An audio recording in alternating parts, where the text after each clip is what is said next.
guys can see, I got over tires on this tractor. See this? This is conveyor belt, brand new. You can buy it new from a guy up in New York State. I think he's an Amishman. And I had to cut the length, like 6 inches wide. I belted it on with carriage bolts. Now, since then I've learned that the elevator bolts are better because they're flat. These are rounded, which are okay, it works, but I prefer the elevator bolts. On my single front wheel, got the same thing. We got the, you know, the flat wide here. There's no tread on it. I don't need tread.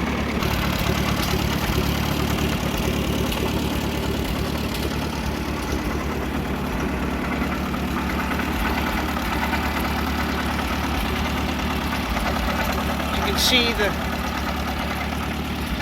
fender irons. I wanted to make them adjustable so I can move that fender in and out. I used all thread. The all thread will go straight through those pieces. You see that? Here's a piece of all thread. It goes through here and goes through here. And I put a nut and jammed it on both sides. Whoops, this one's coming loose. And tighten that up. And that holds that rigid. Those are brand new fenders and irons. I think they look good with fenders on, so I bought fenders for it. Of course, the proverbial old PTO pulley, it always goes. You can't shut it off. It's permanent. As long as the tractor's running, that thing's spinning, unless you push the clutch in. Now, it looks like we got a little bit of a leak right here. I'm gonna have to fix that. So we're gonna get that over to the shop. I need to clean some of this off.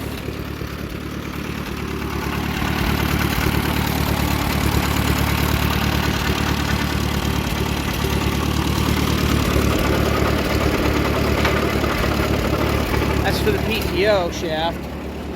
See the PTO spinning.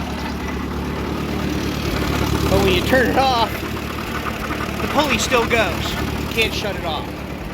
However, the PTO did stop. So that's the thing about these 12s. You know, you can stop the PTO, but you can't stop the belt pulley. That's why I put the guard on it. Keep my foot from getting caught in that pulley. I don't want my feet in there. The exhaust comes down into here, almost to the bottom, and stops about 1/2 an inch off the bottom.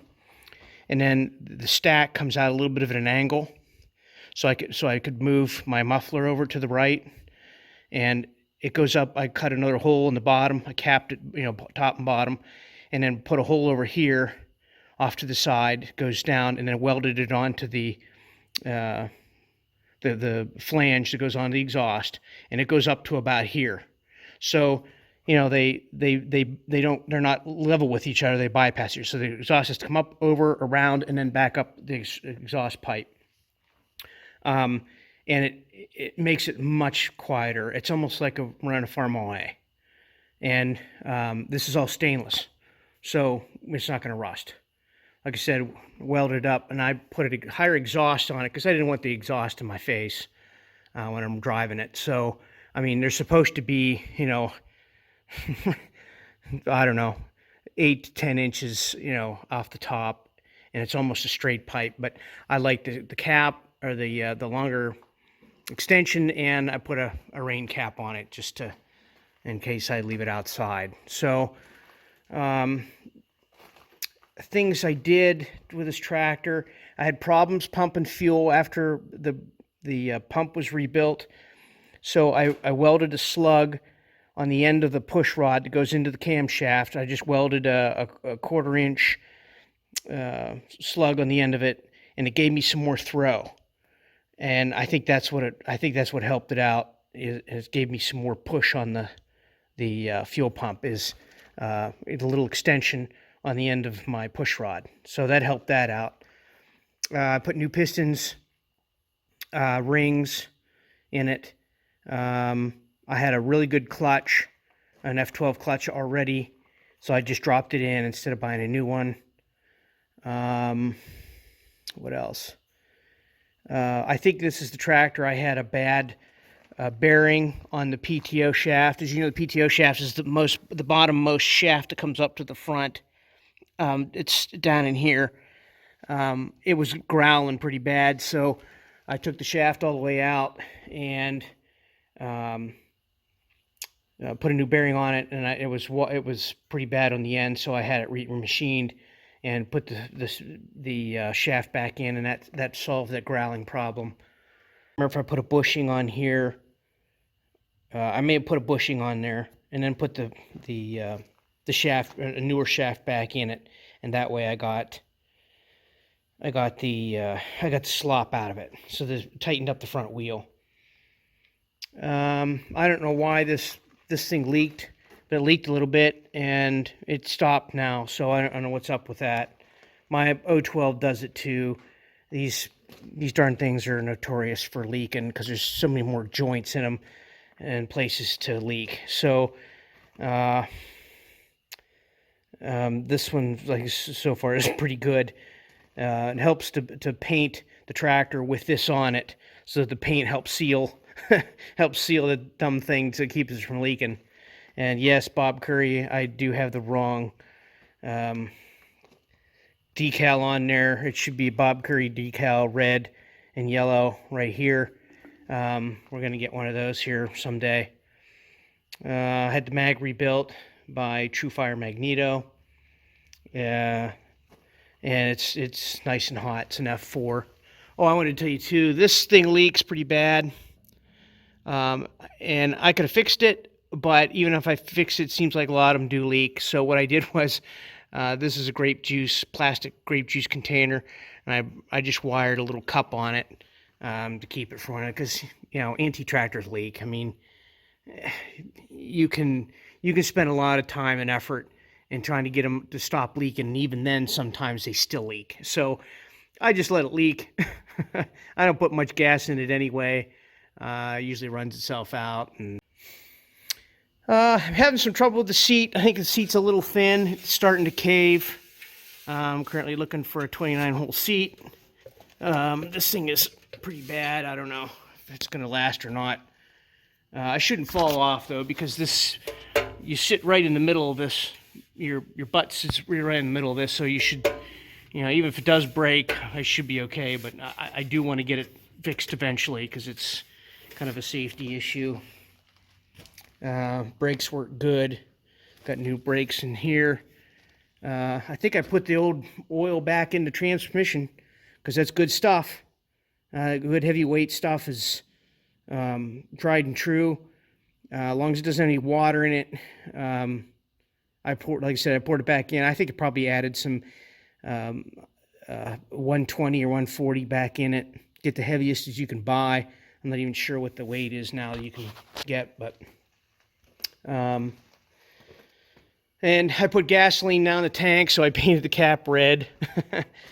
I know John Deere, I think, does that with the same color and then a green for gasoline, but I painted it red because I just run gas in this tractor, which actually is a gas gas tractor anyway. I mean, it's got kind of a gas. Well, no, wait a minute. Now it's got a kerosene manifold on it, but the arm's busted off. So, but it doesn't have the extra tank with the ventilator on it. So I'm not sure what happened here, but I fixed it anyway.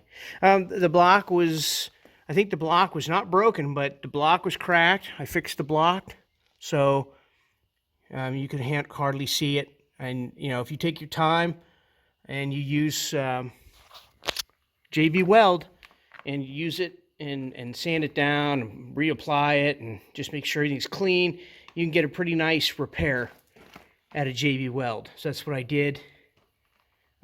Fix that crack, put it back together, and the radiator, my radiator, believe it or not, was good. I never had that radiator apart. I lucked out. So I think someone else had replaced the radiator core. and I didn't have to replace the radiator, so that's nice.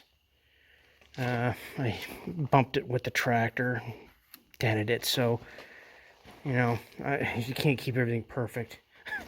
Just, you know.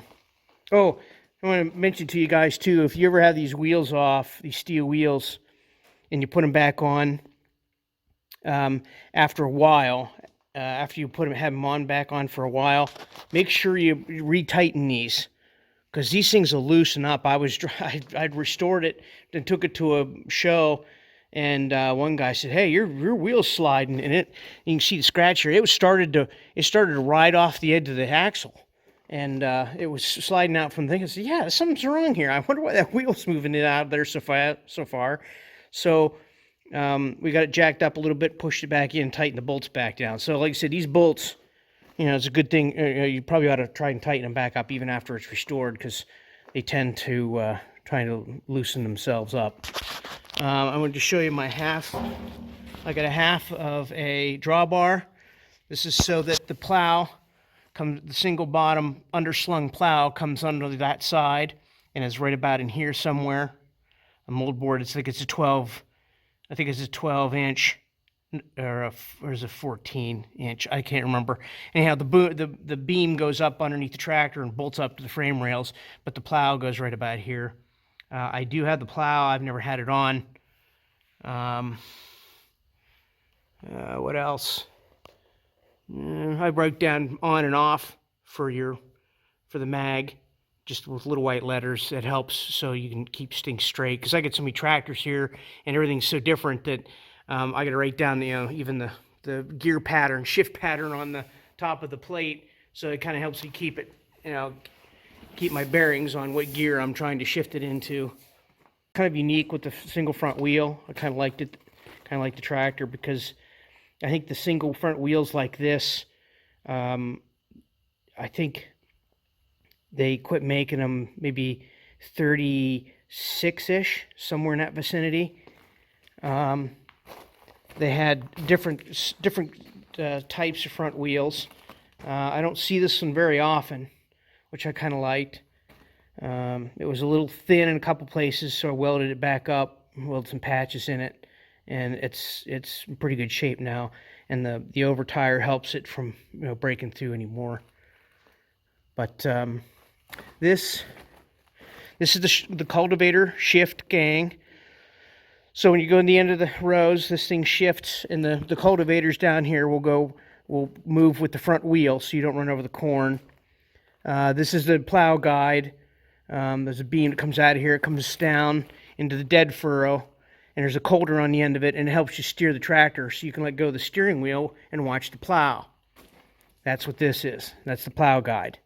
And like I said, this is the cultivator shift gangs. It bolts onto the cultivators and shifts them back and forth. It's got individual steering brakes like the Farmall regulars do, but this one, the rods are on the inside of the frame rails. You can see the rod here wiggling, but it's on the inside of the frame rail. It goes and brakes individual wheels as you're turning right or left, which is really nice, especially if you're cultivating or whatever. They automatically do that for you. Here's one of the differences you can tell between a late a 34, 35, and 36 tractor is this has got the big lid. See how big this lid is? I'll bet this thing is about 3 inches in diameter. The smaller ones are about 2 inches in diameter. Small lid, and they're newer. They're like 36 and up. So your older tractors, you guys, you think you are painted gray, 9 times out of 10, they've got a bigger cap on them, this big cap. So pay attention to that too, the 4-inch versus the 3-inch cap. Differences between the F-12 and the F-14, not too many, really. All the older 12s are gray. There was no 14s that were gray. All 14s are red. And the biggest thing is, probably the easiest way to tell, is there's a breather on the side of the valve cover. A little round breather, and it comes down the side. That means it's an F-14. Obviously, this is a 12. It doesn't have the breather on it. When they got the speeds going faster, they needed the engine to breathe more, so they put the ventilator on there. And almost all your F-14s have an elevated steering column. This post is about this high, and it's got a coupler right here, a flex coupler. Some of these 12s did have a raised steering column on them also, so it's hard to say that that all F-12s were a low steering column, because some of the 12s did have elevated ones, but all the 14s are elevated. Can't think of anything else that's really a big difference, except for the size of this cap, the oil cap.